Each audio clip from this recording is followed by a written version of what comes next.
যদি এমন হয় যে সংসারের বড় ছেলেটার বিয়ে হলো আজ, আর পরদিন সকালেই তাকে হানিমুনের বদলে অফিসের পাহাড় সম কাজের ফাইলে ঝাঁপিয়ে পড়তে হলো, নতুন সরকারের অবস্থাটাও কি ঠিক তেমন না? 12 ফেব্রুয়ারি ভোটের আনন্দ মিটতে না মিটতেই কিন্তু সামনে এসে দাঁড়িয়েছে বাজারের আগুনের দাম আর ব্যাংকের খালি ভল্ট। মানুষ স্বস্তির নিঃশ্বাস ফেলেছে ঠিকই, কিন্তু সেই নিঃশ্বাসের সাথে এখন যুক্ত হয়েছে চাল ডাল আর তেলের দামের হিসাব। তার মানে জনমনে স্বস্তি এলেও পেটে তো আর স্বস্তি আসেনি। আজ আমরা কথা বলবো তারেক রহমানের নেতৃত্বাধীন নতুন সরকারের সেই পর্বত সম চ্যালেঞ্জ নিয়ে, যা আসলে আমাদের সবার পকেটের গল্পটাই বলে দেয়।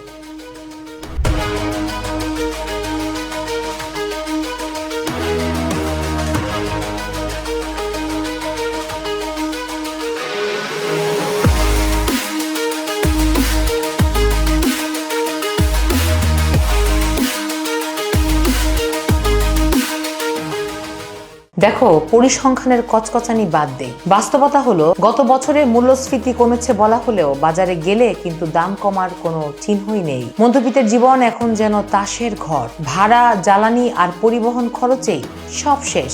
কেন্দ্রীয় ব্যাংক বলছে মূল্যস্ফীতি 8 থেকে 9% নেমেছে, কিন্তু মানুষ বলছে তাদের খরচ বেড়েছে 20 থেকে 30 ভাগ। এখানে একটা বড় গ্যাপ আছে। এই আস্থার সংকটটাই কি নতুন সরকারের জন্য সবচেয়ে বড় বাধা নয়? বিশেষ করে ব্যাংকিং খাতের কথা ভাবুন।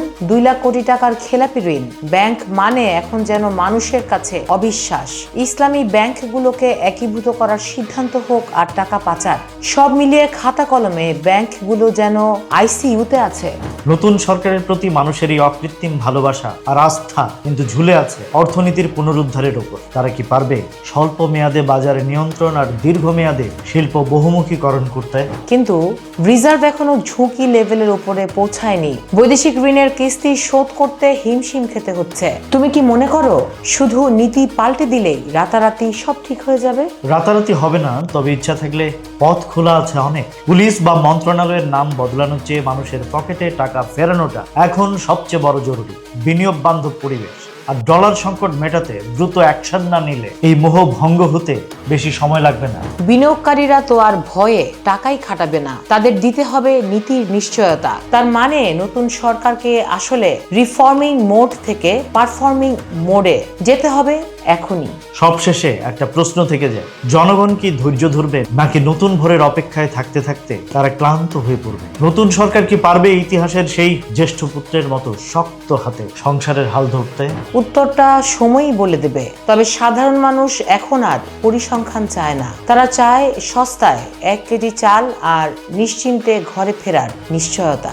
আপনার কি মনে হয় নতুন সরকারের প্রথম 100 দিনে কোন কাজটিকে সবচেয়ে বেশি প্রাধান্য দেওয়া উচিত? এতক্ষণ অর্থনীতির এই বিশ্লেষণে আপনাদের সাথে ছিলাম আমি দীপ, এবং আমার সাথে ছিলেন রাজ, এবং আপনারা দেখছিলেন এবং শুনছিলেন ভয়েস অফ বেঙ্গল।